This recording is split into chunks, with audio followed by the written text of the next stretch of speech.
দুই দশক আগে আওয়ামী লীগের সমাবেশে গ্রেনেড হামলা চালিয়ে ২৪ জনকে হত্যার মামলায় হাইকোর্টের রায়ে আসামিদের সবাইকে খালাস দেওয়ার প্রতিবাদ জানিয়েছে ক্ষমতাচ্যুত দলটি। আওয়ামী লীগের ফেসবুকের পাতায় রায়ের প্রতিবাদ জানিয়ে বলা হয়, ২১শে আগস্ট গ্রেনেড হামলা মামলায় বিচারিক আদালতে দণ্ডিত সকল আসামিকে সংবিধান, আইন ও সকল বিচারিক রীতিনীতি লঙ্ঘন করে সম্পূর্ণ অবৈধভাবে খালাস করে বিচারের পথ বন্ধ করে দিয়েছে। বাংলাদেশের গণতন্ত্র, আইনের শাসন ও বিচার বিভাগের ইতিহাসে এটি একটি জঘন্য ও ঘৃণ্যতম কালো অধ্যায় হিসেবে চিহ্নিত হয়ে থাকবে।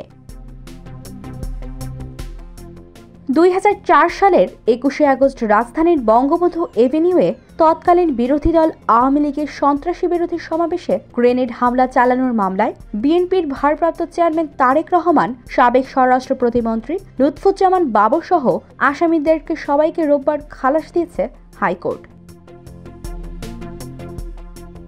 জজ আদালতে এ মামলায় ১৯ জনকে মৃত্যুদণ্ড, তারেক রহমান সহ ১৯ জনকে যাবজ্জীবন কারাদণ্ড এবং ১১ পুলিশ ও সেনা কর্মকর্তাকে বিভিন্ন মেয়াদে কারাদণ্ড দিয়েছিল।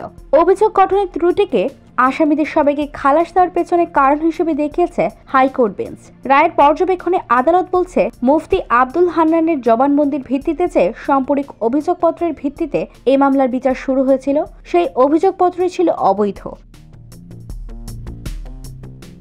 এছাড়া কোনো সাক্ষী কোনো আসামিকে গ্রেনেড ছুটতে দেখেননি, তাই শুধু স্বীকারোক্তিমূলক জবানবন্দির উপর ভিত্তি করে সাজা দেওয়া যায় না বলে সিদ্ধান্ত নিয়েছে কোর্ট। ৫ আগস্ট প্রধানমন্ত্রীর পদ ছেড়ে ভারতে পালিয়ে যান শেখ হাসিনা। তিনি বাংলাদেশের একমাত্র সরকার প্রধান যিনি ক্ষমতা ছাড়ার পর দেশ থেকে পালানোর পথ বেছে নিয়েছেন।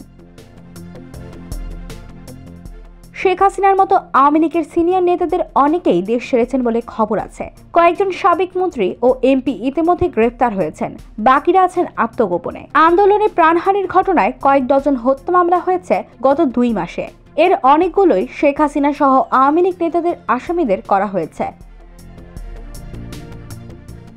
টানা ১৫.৫ বছর শাসন অবসানের পর প্রায় ৪ মাসে মূলত সামাজিক যোগাযোগ মাধ্যমে সক্রিয় দেখা গেছে আওয়ামী লীগ ও দলটির নেতাকর্মীদের। নানা ইস্যুতে কখনো দলের নামে, কখনো দলের কেন্দ্রীয় নেতাদের নামে আওয়ামী লীগের অফিসিয়াল ফেসবুক পাতায় বিবৃতিও দিয়ে আসছে দলটি। ২১শে আগস্ট মামলার সকল আসামিকে খালাসের ঘটনায় আওয়ামী লীগের প্রতিবাদ শিরোনামে রোববারের বিবৃতিতে প্রকাশ করা হয়। বিবৃতিতে বলা হয়, ২১শে আগস্ট মামলার দণ্ডপ্রাপ্ত ৪৯ জন আসামির সকলকে খালাস করে এই অসাংবিধানিক ও অবৈধ তথাকথিত অন্তর্বর্তী সরকার পবিত্র সংবিধানের ওপর কুঠারাঘাত করল।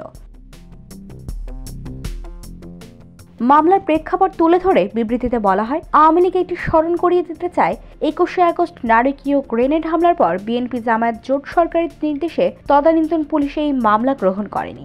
এই ভয়ানক গ্রেনেড হামলা ও হত্যাকাণ্ডের বিচার বন্ধের হীন উদ্দেশ্যে তারা জজ মিয়ার নাটক সাজিয়েছিল।